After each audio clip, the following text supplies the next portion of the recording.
You know what? This is an interesting game. I think I need to review it or something. But I've done this 5 other times this year where I was gonna record something and review it, but I slacked off.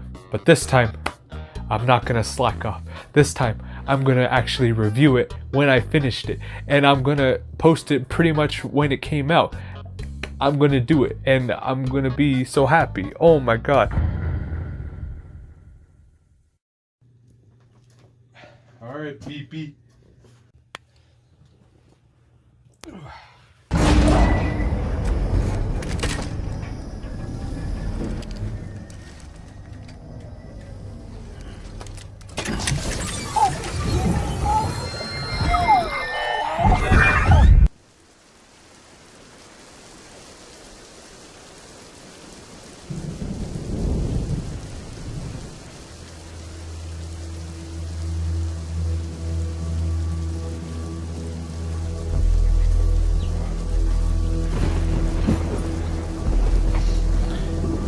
Hello.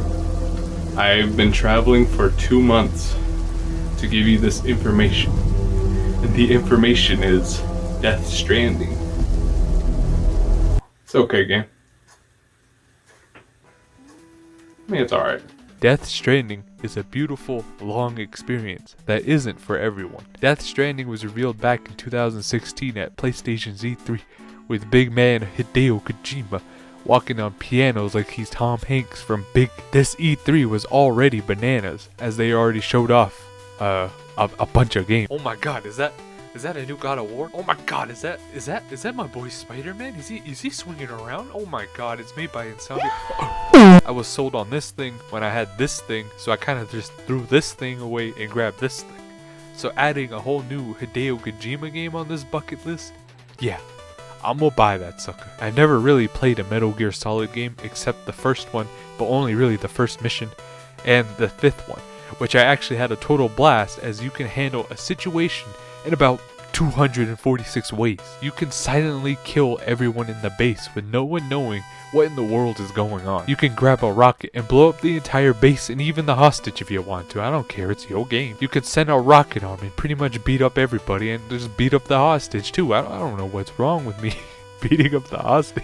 So having a new game and storyline and a whole new world to explore, yeah, I got excited. Then a new year happened, you know, new year, new me. And then they showed us this.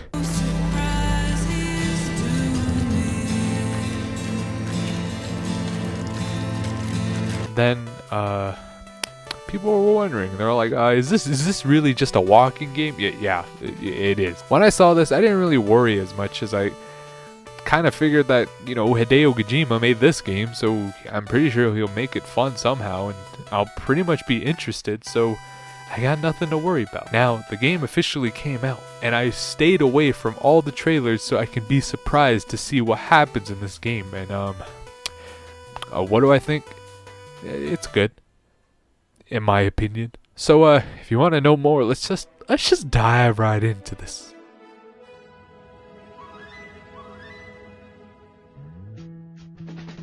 Death Stranding is pretty much a walking simulator as you just go walk into point A to point B while delivering packages like Spider-Man delivering a pizza. Some orders are more complicated as you have to carry by hand, or some are just heavy where you gotta need your exo legs. Or you can be in a situation where you're actually delivering pizza and you can't make it, you know, just sideways. What are you doing? You're crazy? You have to make it flat on your back or you're gonna flop everything around. That sounds boring to hear. I know. I don't believe me. That's exactly what I thought. But what makes Death Stranding so fun is, for some reason, the world and the experiences you'll have. This world is filled with enemies and bad weather.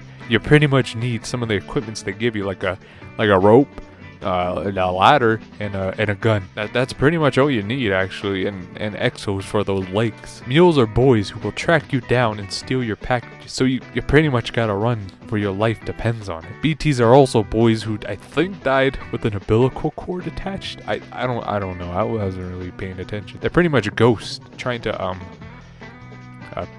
pick you up and take you to a bigger monster. I think I've only been captured like once. There are 3 monsters in the game: a lion, a whale, and a lobster, with the final boss. So really 4 bosses in total in the game, and they're all kind of big doo-doo as they run around you while you shoot them with gun and grenade, and they kind of just die like that. Okay. The visuals is actually kind of amazing. Pretty much the graphics are more beautiful than Mr. Jane Finks coming back to YouTube. This game has gorgeous sounds too, like if you were cutting up salami and serving it to your dog. All combined with walking around, dodging things, falling off a cliff, and avoiding these butts make for a nice experience. Then the story hits you like a coma. The story was the main reason why I thought this game would be amazing. And pretty much, if the gameplay failed, well, I had the story, so I'd be fine. And I liked it. In the beginning, it was actually a flip-flop for me, as I hated the gameplay and I was so interested in the story. And after me mom dies, it kind of flips, and I like the gameplay now, but I absolutely hate the story. The reason is that the characters shove information down your throat even though you don't need it. The main gist of the story is that you're in the USA, right? And your mom is the president and she dies. And what she wants to do is rebuild America from these ghost dudes, and they need Big Boy Sam to build the network to connect everyone and build America again. So that's why you gotta deliver the packages to other people so you can build this network up. Seems simple, right? I mean, I thought it was pretty simple. It explains it pretty much in the first 5 minutes, but people just keep talking about things I don't care, and there's no reason telling us this. I especially hated this character, Hartman. Oh my god. His story is actually cool. His story is really cool. He dies for 3 minutes every 20 minutes so you can find his family on the beach. Not gonna explain what the beach is, or we'll be here for another 32 hours. So generally cool, right? He's a cool guy. But when you talk to him more and more, it's like you're watching the dang Prinkles. I'm not joking about that. It's devastating, I swear. He tells you what you need, and you're pretty much, okay, let me go get it. I'll be back in like 5 minutes. Just hold on. Then he pulls you to the side, and he basically tells you why he needs it and how it's gonna affect absolutely everything. You see that little pebble? If you give me this little thing, it's gonna probably move a little bit. He describes everything to you, and it's pretty awful. And some of the characters do this, and it's kind of frustrating because you just want to deliver dang packages. The only story I really cared about in this game was pretty much BB's story and the flashback. I should note that the actors are actually doing a really good job on doing their part. Well, most of them. So seeing Mads Mikkelsen acting and telling us his story is beautiful, and I just can't. What happened? Hello? What in the world? My computer just went to sleep. Oh no. So seeing Mads Mikkelsen acting and telling us his backstory with BB, it's beautiful. But this isn't. I don't care about this or this. I just want to know about this and BB, and that's it. I don't really care about the BTs. I see them as just spooky ghosts that die. So when you get to chapter 9, you think it's all over and you just want to relax on your nice long bed. But something kind of comes up. The actual ending after this is actually not bad. It's actually really nice and it clears up the story pretty well. But it's this halfway cutscene that makes me just want to throw my PlayStation out the window. This scene has bad writing and also a really bad boss fight. Like who thought this was a good idea? Kojima, is this you? Oh my god. Run.